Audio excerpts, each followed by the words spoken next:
d'abord, pourquoi les webinars? Alors, le mot webinar en lui-même est un mot que je n'aime pas trop. Pourquoi? Parce que j'insiste pour toujours utiliser le français comme langue principale dans mes formations et dans mon processus de vente. Donc je préfère, vous m'entendrez sans doute dire beaucoup dans cette formation, les webinaires et les webconférences vidéo, parce que je pense que c'est un meilleur terme, surtout si vous avez des prospects qui ne sont pas fanats de la technique.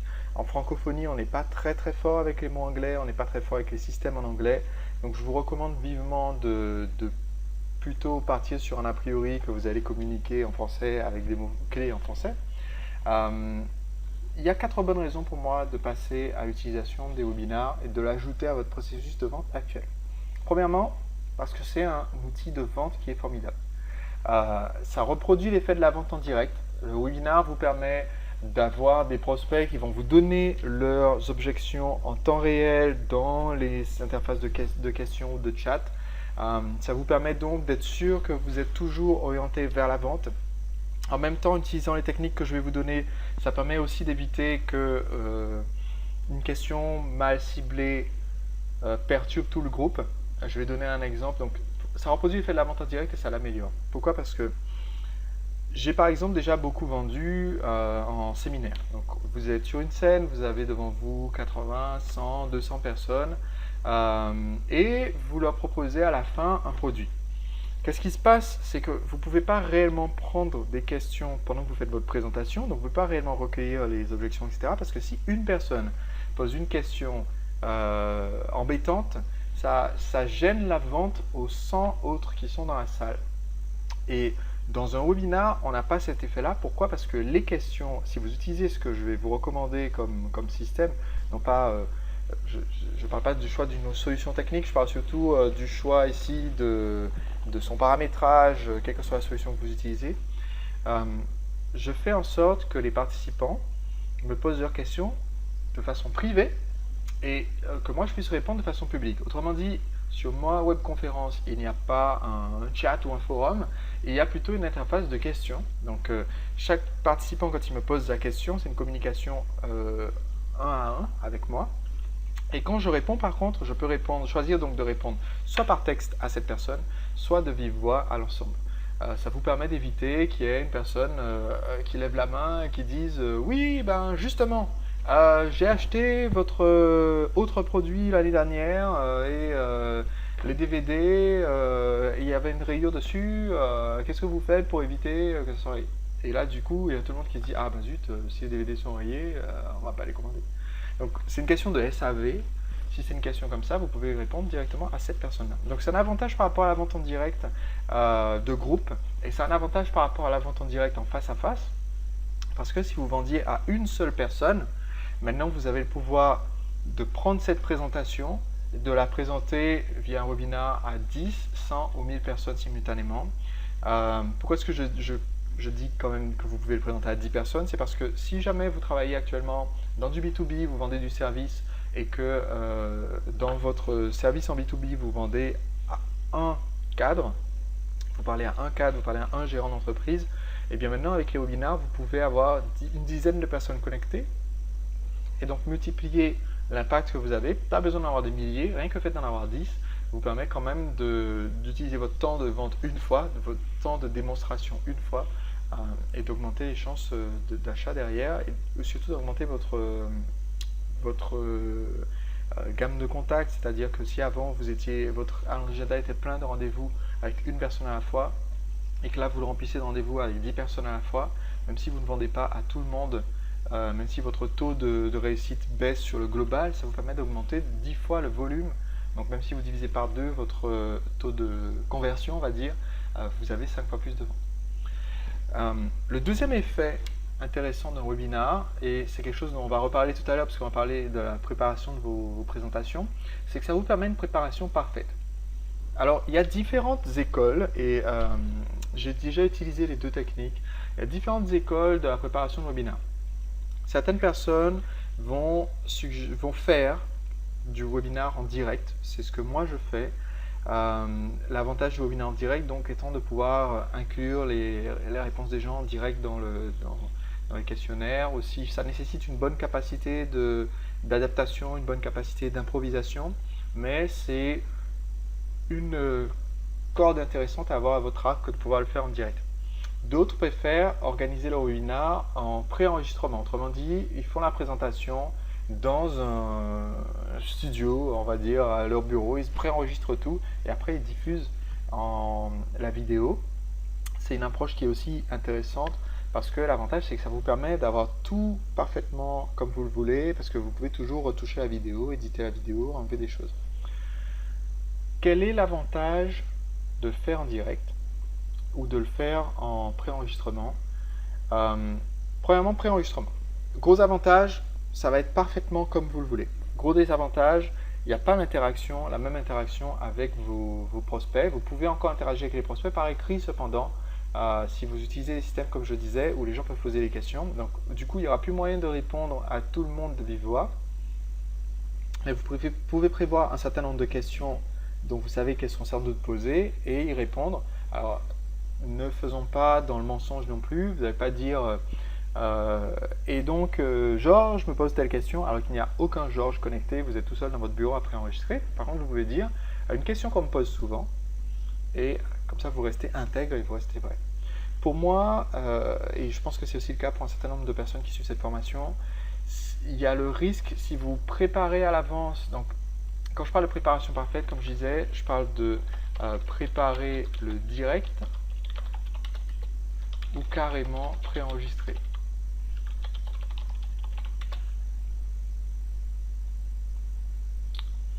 Pour moi, l'avantage ici, c'est que la présentation sera parfaite comme vous la voyez, comme vous la voulez plutôt. Et le désavantage, mon interaction, faire attention à l'éthique, c'est-à-dire ce que vous allez dire. Si vous promouvez la conférence comme étant une conférence en direct, c'est faux. Par contre, ce que vous pouvez dire, c'est j'organise la conférence tel jour à telle heure et je serai là en direct pour répondre à vos questions. Donc si vous dites et je serai là en direct pour répondre à vos questions, vous n'avez pas dit je serai là en direct de vive voix, machin chouette, vous pouvez répondre sur le chat, ça reste vrai, ça passe. Mais ne dites pas que vous êtes en train de présenter en direct, ne dites pas il est 21h30 alors vous l'enregistrez à 12h30. Voilà, et pour moi aussi le dernier désavantage, c'est qu'il est moins motivant de s'enregistrer tout seul. Alors pour les grands timides, ça reste une solution qui reste abordable, hein, de s'enregistrer tout seul. Je ne veux pas non plus dire qu'il ne faut pas le faire, mais je sais que pour ceux qui aiment présenter, pour ceux qui se sentent suffisamment à l'aise pour être face à un groupe de 1 ou 2 personnes ou d'un ou deux clients, il n'y a pas tant de différence que ça d'être face à 100, 200 ou 300 personnes simultanément. Je dirais même que vu que vous êtes derrière votre ordi, il y a encore cette barrière supplémentaire, donc il y a moins cette sensation de timidité gênante. Par contre, c'est vrai qu'on a moins d'énergie quand on est tout seul et c'est un gros risque et il faut le prendre en compte. Si vous vous préenregistrez, il faudra vous pousser jusqu'au point où vous allez vous dire mais c'est bizarre d'avoir autant de pêche sur mon enregistrement, parce que sinon vous allez être trop mou parce que vous êtes tout seul, vous n'avez pas de public et il n'y a pas d'interaction, il n'y a pas de gens qui disent ouais super, il n'y a pas de gens qui vous disent super conseil ou merci dans le commentaire. Donc sans ça on perd quand même beaucoup de vitalité dans les enregistrements, et beaucoup de webinaires que j'ai vus préenregistrés étaient faits pour s'endormir. Donc il faut faire très attention à ça. Donc les avantages d'avoir une présentation en direct, c'est motivant de lire les commentaires pendant que vous êtes en train de présenter ou de répondre aux questions pendant que vous êtes en train de présenter. C'est un grand avantage en termes d'interaction.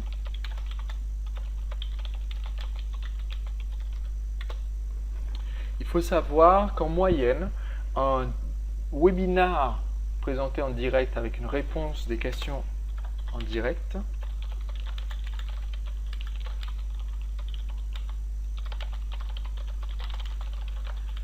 va faire 2 fois plus de conversion qu'un webinar préenregistré. Et c'est une loi un peu bizarre parce que, mais pourtant qu'on vérifie presque toujours, et j'ai organisé des centaines de webinars avec des nombres variés de personnes connectées sur des sujets variés. Et c'est une loi un peu étrange parce que si par exemple vous êtes en direct juste pour répondre aux questions de vive voix et que le reste est pas enregistré, alors ça n'affecte pas sur les ventes. Si vous êtes là et que vous répondez que par texte et pourtant vous répondez à tout le monde, ça n'a pas le même impact que quand vous répondez de vive voix devant l'assistance. Et il y a peut-être un cas ou deux où vous allez faire plus de ventes, etc. Mais si on prend une série de 10 webinars consécutifs, et j'en ai organisé pendant longtemps, 9 par semaine, pendant près de 2 ans, ce qui va se passer, c'est que les webinars où je serai là pour faire la présentation et répondre aux questions en vive voix vont convertir effectivement 2 fois plus de ventes que ceux où je suis là, j'assiste à ma propre présentation que j'ai déjà enregistrée la fois d'avant. C'est peut-être 100 nouvelles personnes par rapport aux 100 d'avant, et je réponds pourtant aux questions par écrit, mais on est peut-être sur la moitié moins de ventes que le précédent. Donc ça, c'est un très très gros avantage. Désavantage, vous êtes sur la corde raide. Il y a beaucoup de risques techniques à présenter en direct. Il y a le risque, je dirais, humain. Sa voix, avoir une mauvaise journée. Et ce risque humain, il faut le mitiger par un système. J'explique. Par exemple, ce cours Formule W que je suis en train de présenter, alors je l'ai présenté en webinar et j'ai enregistré pour que vous puissiez en bénéficier, donc c'est mon exemple. Hier soir, j'avais une extinction de voix totale. Donc au moment où je prévois de faire le webinar à la présentation directe, il y a ce risque que, sans raison particulière, j'ai eu hier ma voix qui petit à petit a baissé. Je pense que j'ai un peu forcé la semaine dernière sur une autre présentation. Et exception de voix totale à 9 h du soir, bon, on sait que le lendemain matin on a une présentation ou le lendemain soir on a une présentation. Ça peut être assez stressant comme situation. Vous êtes en plein lancement orchestré et vous avez prévu un webinar pour faire des ventes. Là, c'est la catastrophe si du jour au lendemain vous n'avez pas de voix. Donc je conseille effectivement d'avoir quand même votre répétition de préenregistré. Si vous préenregistrez votre répétition du webinar, elle ne sera pas parfaite, mais vous avez un enregistrement de ce cours sur lequel vous pouvez basculer. Et tous les systèmes, il faut le savoir, tous les systèmes à ce jour majeurs qui permettent de présenter des webinars en direct, vous permettent de partager votre écran. Et donc, si vous avez préenregistré votre présentation, vous pouvez faire partage d'écran, charger d'abord la vidéo en plein écran, faire partage d'écran et faire play et faire en sorte qu'en fait, pour les connecter, ça se passe exactement comme si vous étiez en direct. Ils ne voient même pas que c'est un faux direct. Et ça m'est même déjà arrivé de jongler entre le faux direct et le vrai direct en utilisant une présentation que j'avais déjà faite du coup. L'enregistrement était parfait, je ne voulais pas prendre le risque de faire moins bien que ma version enregistrée. Et donc je faisais l'enregistrement, je faisais l'introduction, les transitions et les réponses aux questions en direct. Et ensuite je relançais l'enregistrement. Donc c'est possible de jongler comme ça entre le direct et le préenregistré. Et le dernier point que je veux dire quand je dis que c'est mitigé par un système, c'est que pour éviter d'avoir une mauvaise énergie et d'avoir un mauvais jour, seul un mauvais présentateur peut avoir un mauvais jour et que ça impacte réellement le résultat de sa présentation. C'est-à-dire, entre le jour où je brille d'énergie et le jour où je suis absolument apathique, le jour où j'ai absolument pas d'énergie, la différence se verra peu ou pas dans ma présentation finale. Pourquoi? Parce que j'ai un système avec l'introduction qui va être présentée au début du webinar, avec la structure du webinar qui est déjà prête, avec un certain nombre de choses qui font que le jour J, il n'y a pas de catastrophe qui risque de me tomber dessus. Ce n'est pas une improvisation de A à Z. Donc, Voilà pour la première raison d'utiliser les webinars, c'est afin d'optimiser votre processus de vente.